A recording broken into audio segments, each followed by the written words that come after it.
Discussions. I am Diane Barrett. I'm in Los Angeles. It is... You're in Los Angeles? Huh? Ah, Where are you? Los Angeles. It's good. Well, at least I got that right. And how do you say your last name? DeRusha. DeRusha. Is it D-E-R-U-S-H-A? Yes. Perfect. And Beatrice, B-E-A-T-R-I-C-E? Yeah, my name is Beatrice. Spell it for me. B-E-A-T-R-I-C-E. There's no sound in it. It's just Beatrice, not Beatrice. My godmother is in Beatrice. Yes, that's right. You got it. Good. Okay, so let's begin our interview. And I'll start also with your occupation. I was a children's services worker intake. I went out on child abuse calls. I was a first responder. Was that for the county? Yes. Uh-huh. Los Angeles County? Mm-hmm. How did you get involved in that kind of work? Kind of slid into it when I graduated college. Mm-hmm. I just applied for a particular job in public service. It changed, throughout the years. I was in the job for over 30 years, 35 years. So, Where were you born? Chicago. Really? Me too. Chicago. I think that's a Chicago way of saying Chicago. Chicago. So where in Chicago were you born?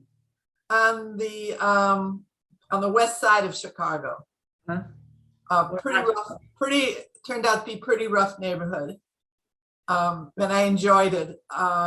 Lived in an apartment, never lived in a house. And You have siblings? pardon? You have siblings? I have a sister who died when I'm 81, and she died shortly after I turned 40. So she died quite A long Yeah, time? she had cancer, and I was involved with helping her through that. It was very traumatic. Uh-huh. Had 2 little kids, so it still brings tears to my eyes. Yes, forever. Nothing like a sister. Right. So do you, were your parents, where in the west side were you born? What hospital, do you remember? Mount Sinai. Mount Sinai. See, because I'm from Chicago, I trained at Rush Presbyterian St. Luke's before I came to California. I'm from the I was the West Side girl, and then South Side, Chatham, Uh-huh. Hirsch High School. Mm-hmm. I left there after graduating high school and joined my father, who had gone earlier in Texas, Dallas, Texas. And then I went to school at Denton, Texas, which was the whole area was pretty segregated. We're talking about 1958. And when did you realize that you were lesbian?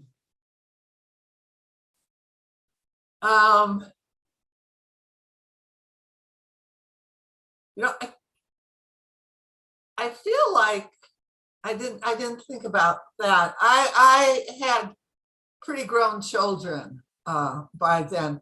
Different things happened to show my orientation, but I didn't pick up on it. Uh-huh. One day I became aware that a lot of my friends were lesbians. I would sometimes feel sorry for them because they weren't dating, right? We're talking about very, very young. But all of a sudden I was like, oh, she always has pictures of women on her. Or some of these women were married at one time. That's right. So it was just a dawning awareness. And then I thought it was pretty cool because I had all these lesbian friends. You were The women's music festival as a straight woman. Mhm. And jumped into bed with two of my friends that were lesbians, and they yelled at me. I shouldn't do that unless I'm a lesbian.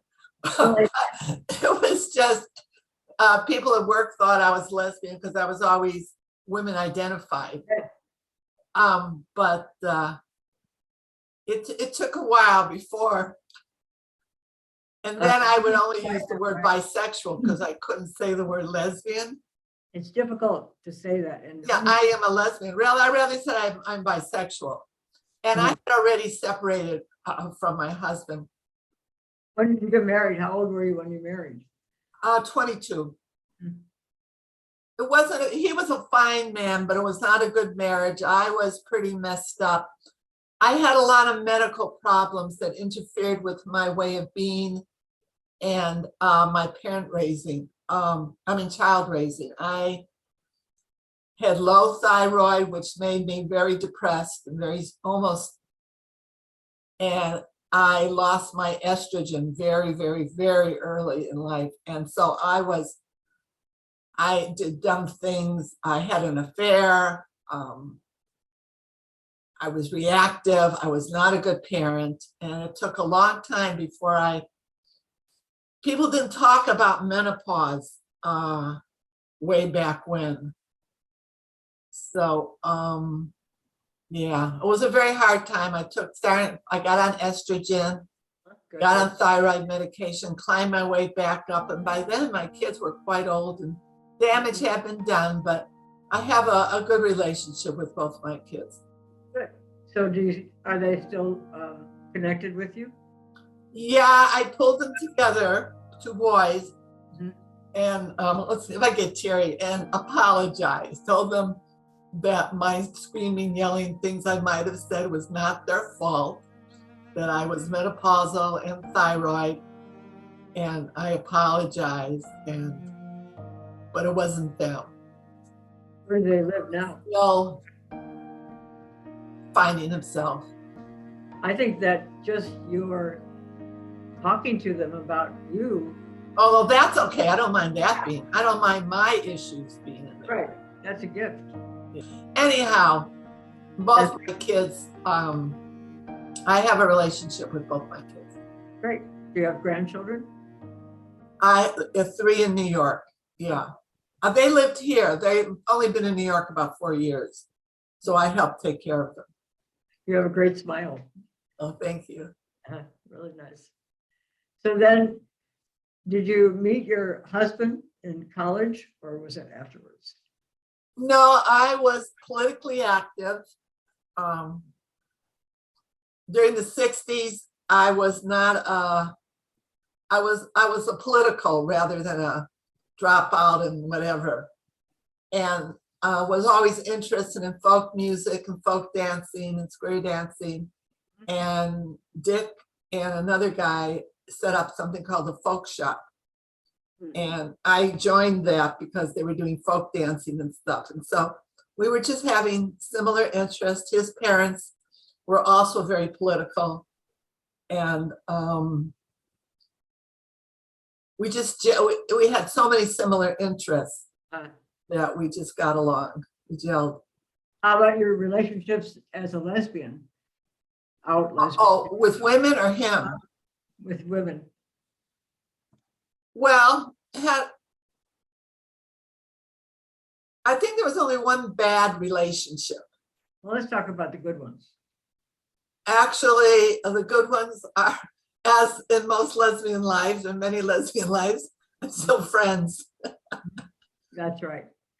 So I would say that I'm friends. I didn't have that many relationships, being that I started out late in life, but 3 of my relationships, which I left,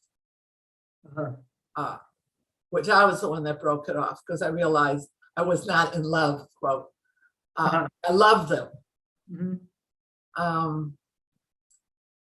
So yes, they're still in my life, very, very fully in my life. That's nice.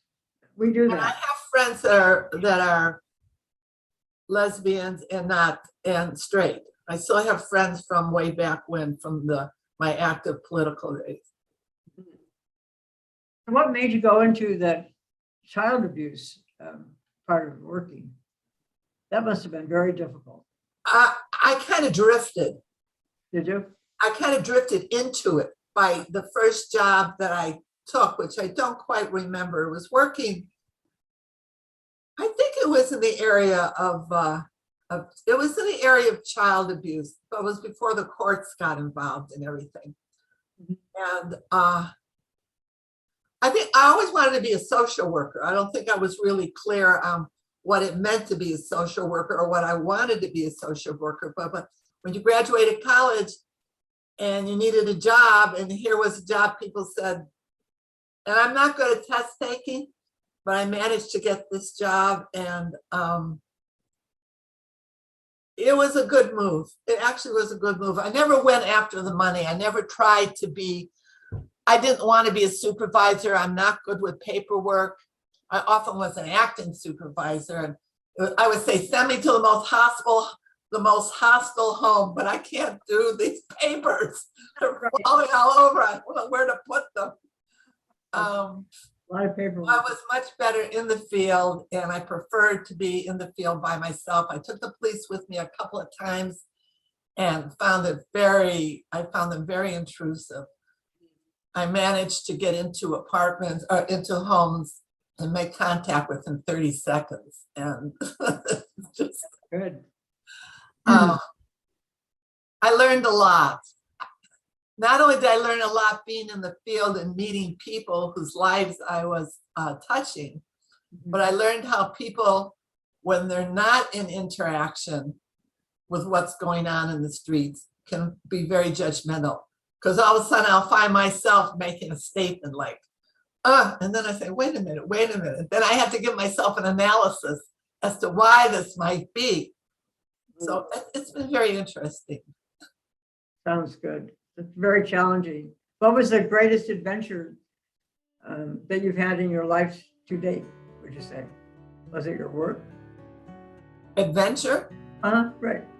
Well, my work was a journey. I don't know if it was an adventure. It was a lifelong journey into understanding people and getting firsthand knowledge about what's going on in the streets. I have never traveled. I have not traveled a whole lot. I used to backpack. And I think, all these things are making me teary. I think that being up in the mountains, near water, was for me where it's at. All my parts came together because I was a very anxious person, some of it driven due to the hormones. But I think my greatest adventures have been outdoors, just being in the moment and not traveling to some specific spot. How did you move from Texas to Los Angeles? Followed my parents. My father had moved to find work to Fort Worth. He was working with a relative of his. He had an accident, car hit head on. I still was in college at the time, North Texas State in Denton, Texas. And he came out to Los Angeles to work with another brother. I stayed in Texas for maybe 2 years. My father got into some legal problems, and I decided to leave the school where, by the way, I have one of my lesbian things, which now looking back, but a woman that was a lesbian asked if she could room with me temporarily because she was found out to be a lesbian. And for whatever it was, my attitude or something, I must have been very accepting of her. So she asked if she could room with me for that period of time. I had several incidences where lesbians came my way and I had no problem with it. And somehow people picked up on it. So I was around lesbians a lot. And found out the preschool my kids were going to, the head teacher was a lesbian, and some of the workers, some gay guys worked there. And my kids used to play a game called Smear the Queer. Really wonderful. I had to sit the little kids down and say, I don't know if they understood, but you can't use that word anymore. This was before I came out. So it was always there. Sounds like it. It's funny. It wasn't like, oh my gosh, I have these instincts. What do they mean? Did you have to declare your sexuality and your occupation? It reminds me, we went to a training once, and gay awareness, and people talked about knowing gay guys, but nobody in that training knew a lesbian. I wasn't out yet. I don't think I even was aware yet. And I kept saying, don't you know any women? I said, there are women in our job that are lesbians, because I happened to know who they were, did not out anybody. But I think I never declared, I think I just was me. And nobody really. Somebody would say, are you dating any guys? I would say, I mean, that's a lot how I came out. I did tell my kids, and they were at an age that it was like, oh well, yawn, yawn. Mhm. And told my mother, what did I do? Where did I go wrong? At another time, and what about Dick and his mother, blah, blah, blah. So one time I told my mom, I promise I'll tell you if I walk in a room and start looking at the men, I will tell you. Because she wanted to know if it was a phase.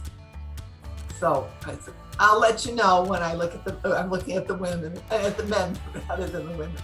So she liked the woman I ended up with. Once I got my hormones together and my life together, I no longer was having affairs and being crazy. And have been with this woman. I don't live with her. What did they say was the reason your thyroid was not functioning well?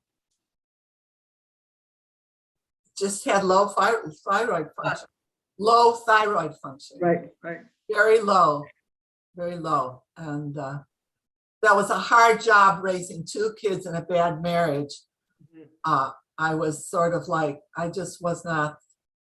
You've had it. I'd had it. No, I was still in it. I couldn't leave. Uh-huh. I couldn't leave because I couldn't process. I ended up hurting my back and going into a hospital bed in the dining room for almost a year. Really? Wow. And one day I put some music on, started crying. Mhm. And I think it was from that point on that I pulled myself together. Uh-huh. So who took care of you when you were in the dining room? And I took care of me. My husband was there. I see. Mhm. I didn't need any taken care of, you know. Going back on the gluten made me less tired. And I was able to, so I really now, I still do Western doctors. I'm still Kaiser, but I do a lot of strategizing as how to handle each situation that I deal with. So I'm square dancing once a week. That's good. I don't hike anymore, but I try to take walks, you know. And as I said, I've been with my partner for 20 some years, although we don't live together. I go there on weekends. Where does she live? In Alhambra, Huh. without traffic, 20 minute Right. drive. So where are you living now? I'm right off Sunset Boulevard. Are you familiar with Echo Park or Silver Lake? I am both. Okay, there's on Sunset, there's a triangle. They call it Triangle Square. Mhm. And Edgecliff is a street that goes up, and my apartment is there. But overall, things are much easier than they used to be. So how did you meet your partner that lives in Alhambra? Square dancing. Square dancing. And I love to dance. I had a group of women. I was about 57, 58. So I had a group of lesbians around my age, a little older, a little younger, maybe 4 or 5 of us. And we would go to clubs. I don't drink, but I used to say I would go to the clubs to exercise, to do my sport. Right. So we would go dancing a lot. And Chris was a good dancer. And so I invited her a couple of times to join us. And that's after I met her in square dancing, but she was interested in somebody else. This is gay square dancing. So we became friends. Okay. And I became more connected. Well, good. And that's several years, you said 20 years? So She's that's quite a good. bit younger.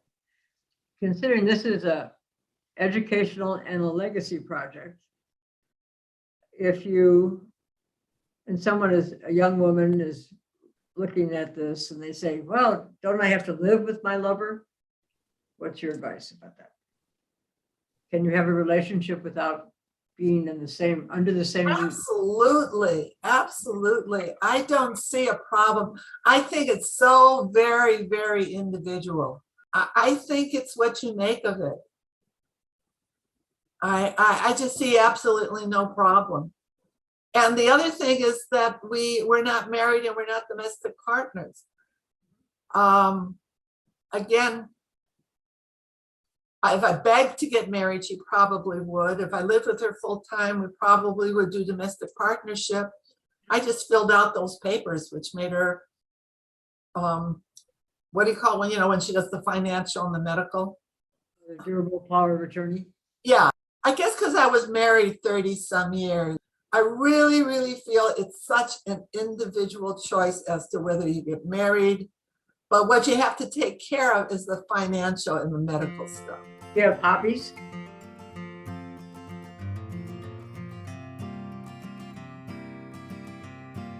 And in my Zoom classes, I'm doing one Tai Chi, I take hula, I do senior hula.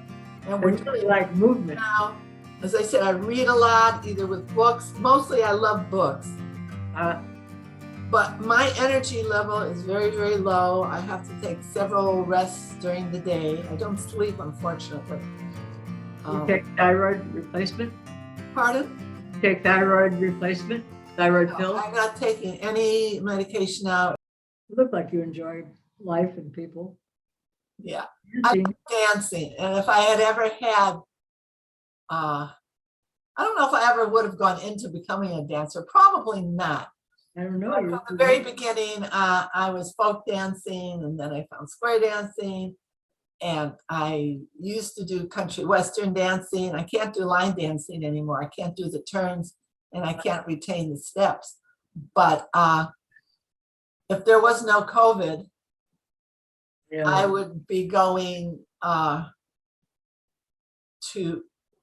I don't know what clubs there still are that have I don't even know what's open. dancing, but I like that. I would have been and I would have been looking for ballroom dancing. Mm-hmm.